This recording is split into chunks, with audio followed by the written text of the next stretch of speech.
Hi guys, dito po kami ngayon sa aming hacienda. Ayun po yung dalawa oh. Hello guys.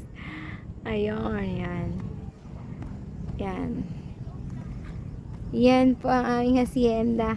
Nilalawig po namin tong si Pamela. Yan po si Pamela ay ano na, nabuntis. Kairita. Bantay na po namin yun. Nakasalisihan pa rin kami. Ayan po ang aming Pamela baby.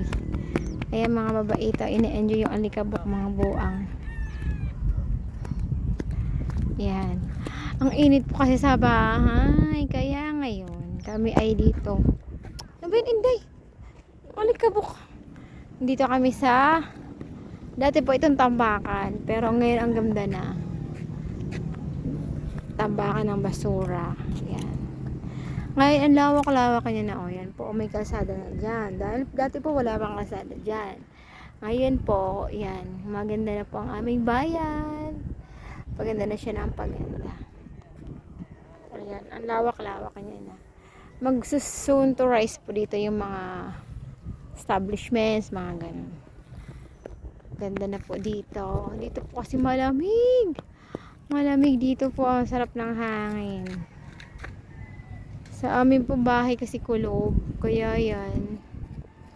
Yan po ang aming ganap. Sa aming hacienda. Our videos for today. Ayan po ang mag-ama. Kita niyo po yan. Mag-amang aso. Ayan po. Ang aming vlog-vlogan ngayon. Napakainit po. Nagpapahipahinga. Nagpapahangin-hangin. At syempre, dinitingin ng malayo ang mga mata. Kasi syempre, lagi nakatutok sa pananahi. Yan. Kaya yan, tinitingin muna namin sa malayo. Para po makarelax man lang ang aming mga mata. Yan po, sumama na po sila. Mga babaitang yan. Oh. Dati po yung anak kong yan. Hindi bilan ko yan ng diaper. Baka kanina po, alam niyo po mga ino-order ko na. Bra, lain mo po yun. Bra na ang ino-order ko sa Avon. My God. Ang bilis lang ng panahon. Kaya po, pag bata pa talaga yung anak natin, kailangan kasama na natin sila. Kasi po, pag hindi mo napansin, malaki na sila at hindi mo maintindihan ng pag-uugali meron. Kasi nga po, ayan ah. Sa pa namin yan, pero grabe pa rin ang mga attitude ng mga yan. Pero naman talaga, mga bata, iba na sila. Oy! Ayan siya, sisikita nyo yan mga sis. Ang dami na sasakyan dyan. Dati po ay ano yan, wala lang. Isang ano lang. Yan, dito po kami sa lugar na ito. Yan po ang aming ganap ngayong Arawacious.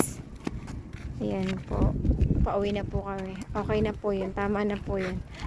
Nasa siguro 20 minutes na po kami dito. Ayan. Dati po nung araw, tanda na. Dito po binabagsak yung mga ano, yung mga tinanggal ng puno ng mga Meralco. Di ba may nagtatanggal sila ng puno? Isa po ako dun sa kumukuha ng kahoy.